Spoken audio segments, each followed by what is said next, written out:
the first thing I'm going to do is a ring that fits you and slide it on the mandrel and see where it falls to. On this one, if you can see that, it's right at, it would be 10 and right at 10 and a half. I'm using a ring sizer, same thing.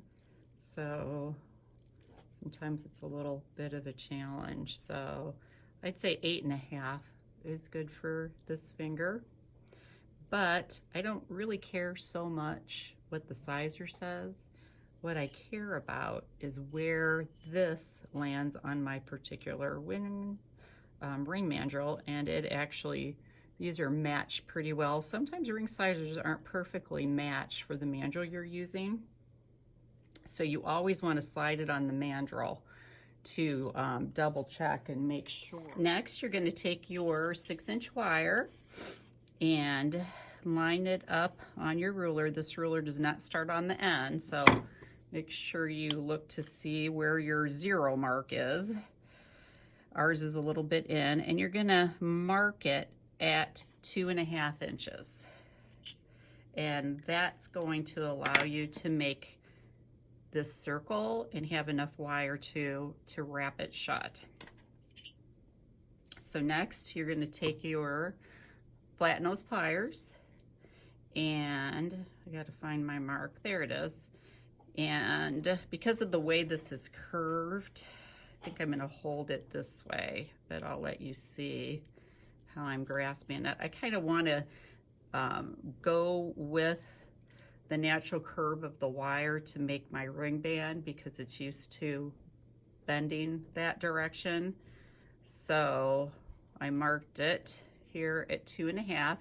My pliers, if you can see that, are directly, the edge of my pliers, let me adjust this, are directly below that mark. And then I'm going to take my finger and push this wire hard to the side so that I make a right angle bend right where that mark was. It should form the side of a box there. You don't want it to go further or less, and that's going to center the circle on this ring. Now we're going to take that 8.5 millimeter barrel and put these pliers in the corner of this bend. If you're just using a pen or a knitting needle or something, you just have to you know, hold this centered on top. That's why I said it'd be a little bit harder to make the wire wrap around it. But I'm grasping right in the corner. Here, you can probably see it better this way. Barrel on top that I want for the size of the ring. I'm going to take this finger and push the wire up, straight up, and then pull it over the top of my pliers and push it down the side. Probably is easier to see this way. Actually, how did I do this? This is how my pliers were. So I brought the wire up, over, and around down the side to make the circle.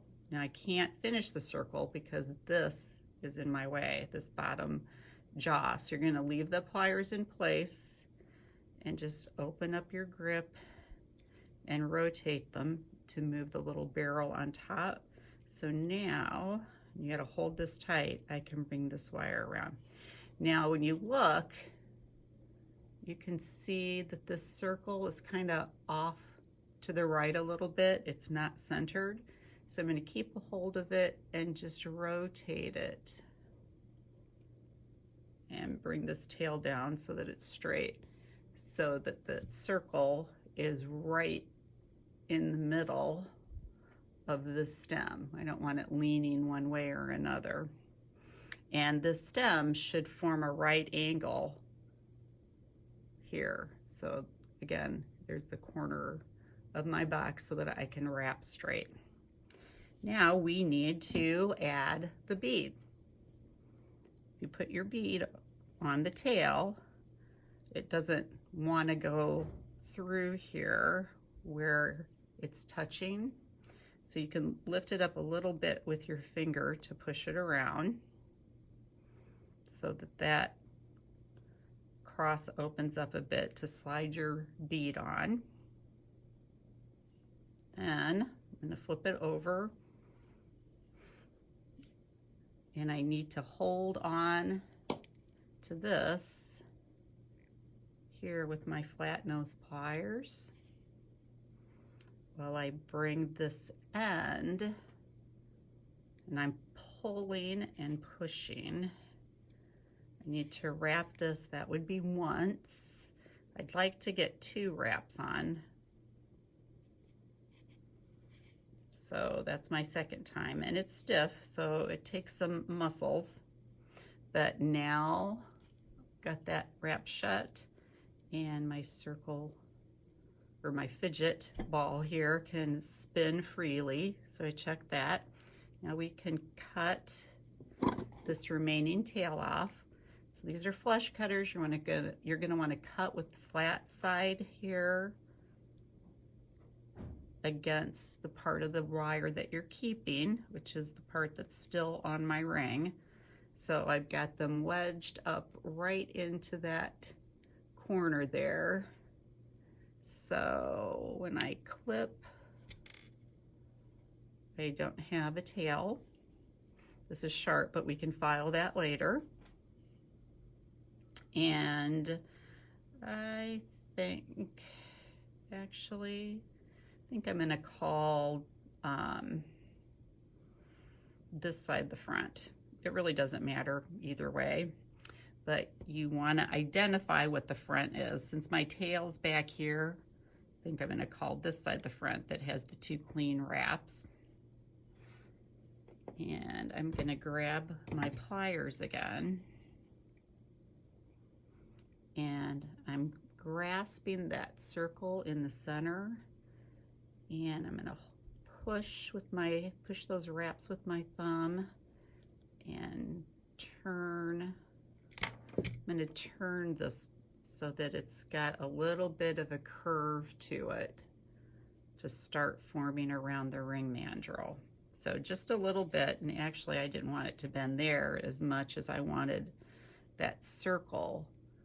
So I'm holding it with my pliers, and I'm just pushing it around the pliers to get, I don't know if you can see that, to get the circle to curve. So when it sits on my finger, it will sit flat instead of straight up in the air. All right, so now we are ready to form our ring band.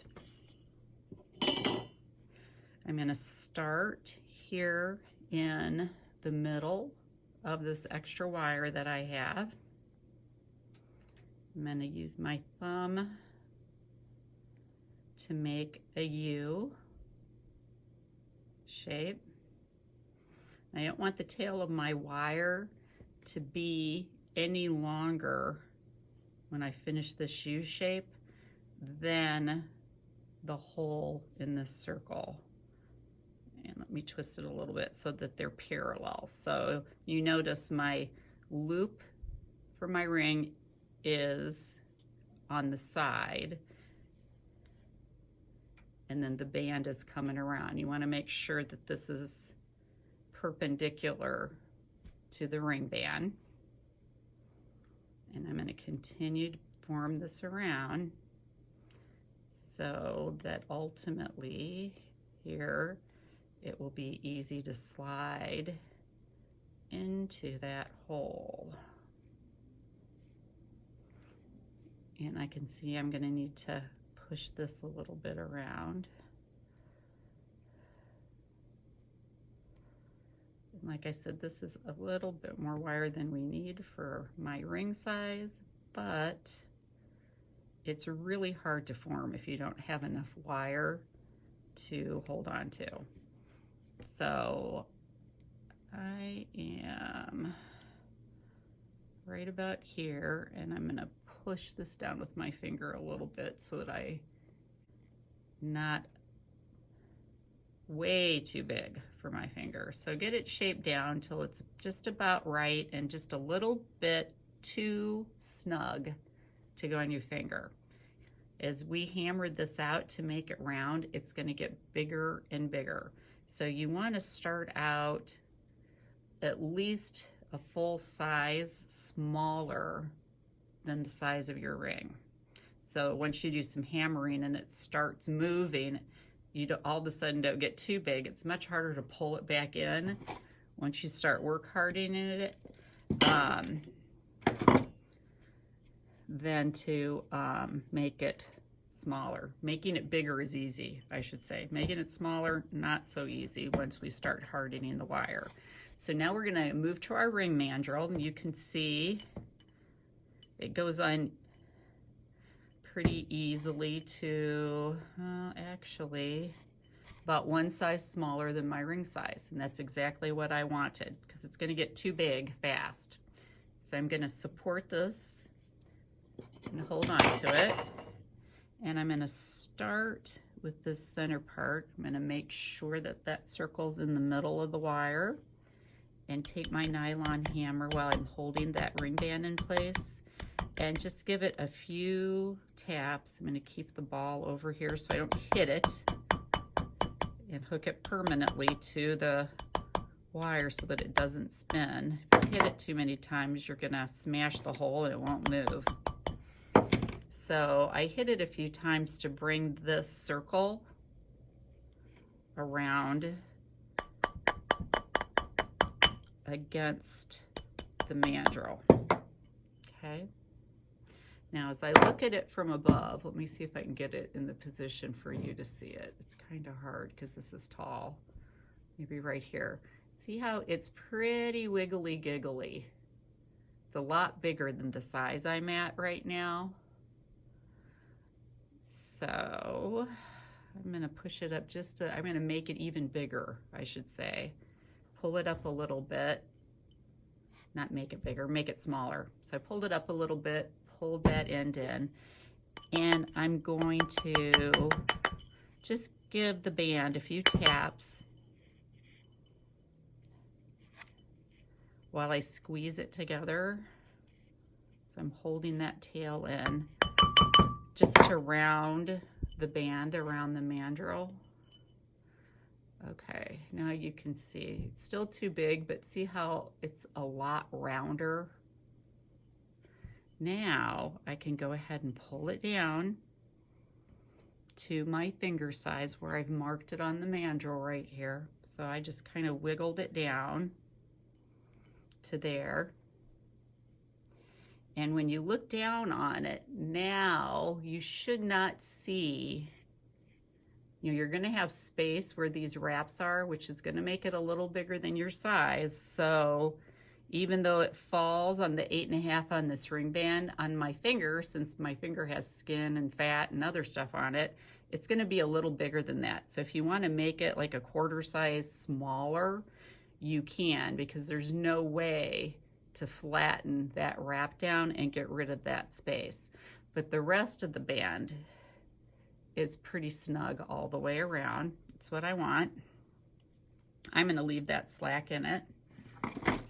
And I'm going to take my pliers now, and as I grasp this end, I'm going to pull hard and give it a kink. Whoops, hopefully you saw that. Now I'll do it again. So I pulled hard and I kinked it over. Now it's not bent over so sharply that I can't take that out if it's in the wrong spot. I'm going to slide it off the mandrel, and I'm going to try it on and make sure that's the right size before I bend this and cut it off, and then there's no going back. So feels good to me. And you might say, oh, but I want my bead fidget on the bottom. We'll just turn the ring over. Okay.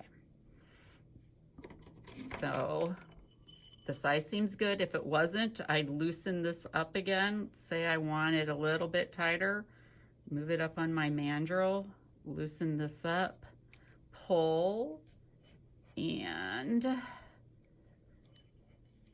it's hard to rebend, but not undoable.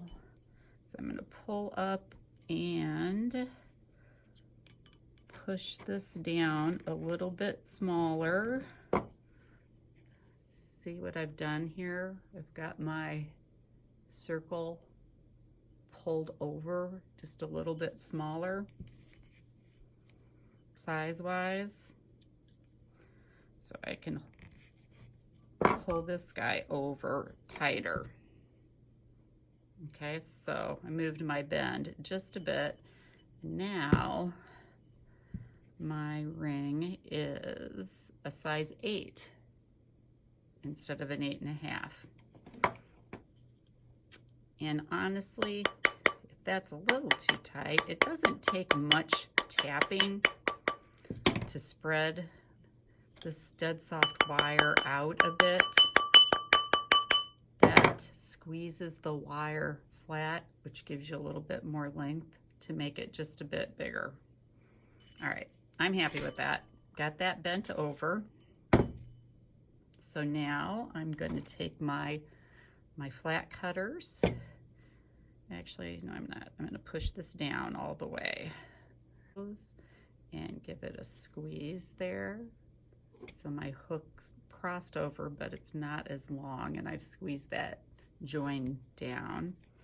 I'm going to take my flush cutters like that, so that the cut I'm making in the ring is, maybe this is a better angle to put it at, is tapered more to a point.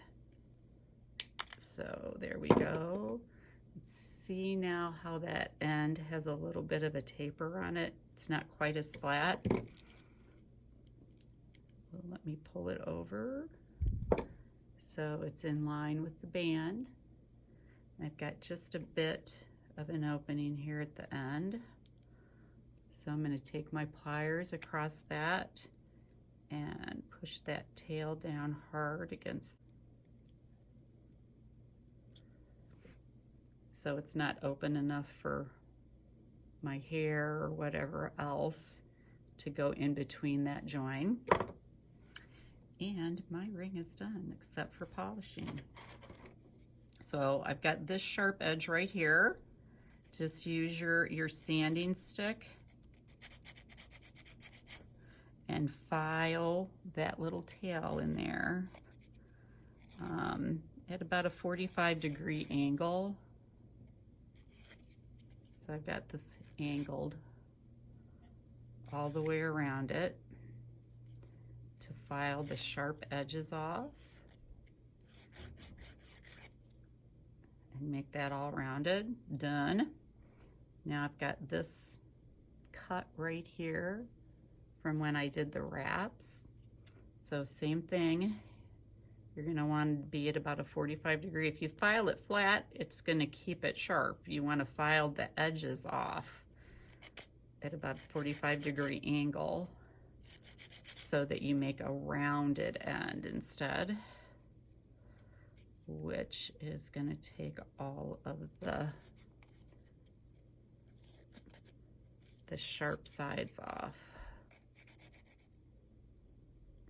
All right, that feels good.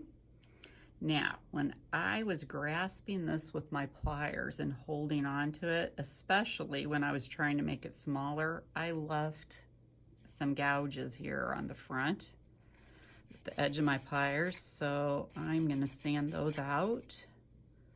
All right, those are gone on that side. And sand this off on this side. Okay, and add a little bit right here. All right, so now front of that circle is gouge free, and everything looks good. Whoops. Now I went, oh, actually it's fine. It was a little big before, to be honest with you, at 8.5, so moving it down to an 8 worked just fine. So enjoy your ring, and we hope we see you again. Thanks a lot for watching.